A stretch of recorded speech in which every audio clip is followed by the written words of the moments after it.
Guys, welcome back to our new blog. তো guys, অনেক দিন পর আমি আমাদের বাড়িতে ভিডিও করছি। প্রায় ঘুরে আসার পর থেকে এই বাড়িতে আমার একটা ফার্স্ট লং ব্লগ আমি শেয়ার করছি তোমাদের সাথে। তো আজকে চারিদিকটা দেখো কতটা সুন্দর সবুজ সবুজ, কারণ বৃষ্টি হয়েছে, চারিদিকে সব গাছের পাতা যত ধুলো ছিল সব পরিষ্কার হয়ে গেছে। আর পাখিদের আওয়াজ কিচিরমিচির শুনতেই পাচ্ছ। এটাই হচ্ছে গ্রামের একটা শান্ত পরিবেশ, যেটাকে বলে সবাই। অনেকেই এই গ্রামের শান্ত পরিবেশটাকে মিস করে যারা কলকাতায় থাকে। আমি তোমাদেরকে আমাদের ছাদের এই ভিউটা পুরোটা ব্যাক ক্যামেরা করে দেখাচ্ছি, দেখতে থাকো ভিডিওটা, অবশ্যই ভালো লাগবে। দেখো কতটা সুন্দর, আর পাখিদের আওয়াজগুলো তোমরা শুনো, ঠিক শুনতে পাবে। ওই দেখো ওই দিকটার দিকে একটা পাখি ডাকছে, একটা নয় অনেকগুলোই ডাকছে। এই দিকের দিকে একটা কী সব পাখি কিচকিচ করে ডাকতেছে।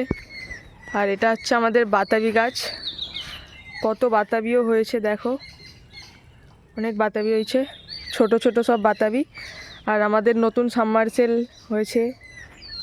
এখন আমি তোমাদেরকে একটা গাছ দেখাতে চলেছি। এই গাছটা আমি যখন মাধ্যমিকের পর কম্পিউটার শিখতে যেতাম তখন নিয়ে এসে লাগিয়েছিলাম, তো তারপর প্রায় মরেই গেছিলো। এখন এই বৃষ্টির কারণে আবার গাছটা নতুনভাবে মানে সুন্দরভাবে তৈরি হয়েছে, তোমাকে দেখাচ্ছি। এই দেখো কতটা সুন্দর, কি সুন্দর, মানে পুরো মানে ঘাসের মতো মেলে হয়েছে গাছটা। আর আমাদের এইগুলো সব ছাদে এই সব গাছ আছে, আরও অনেক গাছ ছিল যেগুলো সব মারা গেছে রোদের কারণে, জল পেতনি। তো এখন সাবমার্সেল হয়েছে, তাই জন্য গাছে জলও দেওয়া হয়। আরও নতুন নতুন সব গাছ নিয়ে এসে লাগাবো। তোমরা ভিডিওগুলো আমার ফলো করবে, তাহলে বুঝতে পারবে। এই যে রামের এই মানে পতাকাটা, এটা আমরা অযোধ্যা থেকে কিনে নিয়ে এসেছি। তোমরা জানো না, তোমাদেরকে দেখানো হয়নি। আর কিনেছি হাতের এই ব্রেসলেটটা, আর আমার এই গোলার এই লকেটটা কিনেছি, ভাইদের জন্য নিয়ে এসেছি, আমি নিজেও পরেছি। আছে একটা সামনে, ছাদের একদম সামনে একটা খেজুর গাছ, যেখানে অনেক খেজুর রয়েছে। এই যে সবুজ সবুজ দেখতেই পাচ্ছ, এখানে প্রচুর খেজুর হয় প্রত্যেক বছরই, অনেক অনেক খেজুর হয়। আর সেই দূরে একটা আম গাছ, দেখো কত ছোট ছোট আম হয়েছে, এই যে সাদা সাদা, কিন্তু এর উপরের ডালে আম হয়নি। আর আমাদের বাড়ির চারিপাশে শুধু বাঁশ গাছে ভর্তি। তো দেখো চলে এসছে আমার ভিডিওর অবস্থা শুনে, ভিডিওর করতেছি এটা দেখতে পেয়ে চলে এসছে।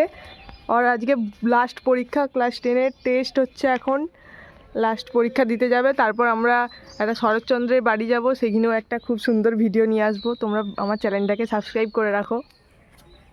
এই পড়তে বসছে,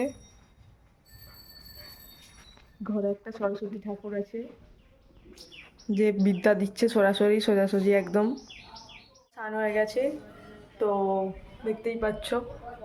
আর বাইরে কি সুন্দর রোদও উঠে গিয়েছে, সকাল থেকে বৃষ্টি হচ্ছিল, এখন রোদ বেরিয়ে গেছে। এখন ভাত খাবো। আর এত সুন্দর রান্নার সাথে সবুজ প্রকৃতি দেখতে দেখতে ভাত খাওয়ার মজাটাই আলাদা। তো চলো আমি খেয়ে নিই, তারপর বাকি কথা বলছি। সো গাইজ, খাওয়া আমার কমপ্লিট হয়ে গেছে, আর এখন ছাদে এসেছি। দেখো কি সুন্দর রোদটা উঠেছে জাস্ট।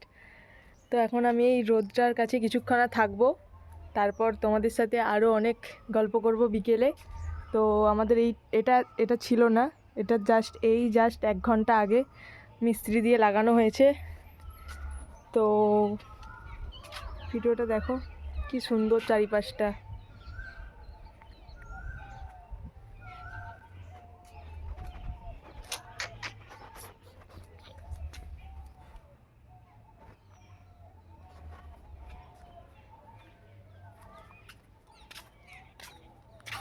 তো চলো এখন আমি ছাদ দিকে নেমে যাব, নিচে গিয়ে ঘুমাবো। ঘুম থেকে উঠে বিকালে তোমাদের সাথে দেখা হচ্ছে। দেখো এখন হচ্ছে সূর্য অস্ত যাচ্ছে, আর একটু পরেই সন্ধে হয়ে যাবে। জাস্ট কি সুন্দর দেখতে লাগছে ভিউটা, বিকালের ভিউটা জাস্ট অসাম। সকালের রোদ খুব একটা উঠেনি, কিন্তু এখন ওয়েদারটা বেশ ভালো, সুন্দরই আছে। তো আজকের ভিডিওটা আমি সন্ধেবেলা চা খেয়েই শেষ করছি। তো ভিডিওটা কেমন কি লাগলো অবশ্যই আমাকে কমেন্টে জানাবে। আর ভিডিওটা ভালো লাগলে অবশ্যই লাইক কমেন্ট শেয়ার করে দেবে, চ্যানেলটাকে সাবস্ক্রাইব করবে। থ্যাংকস।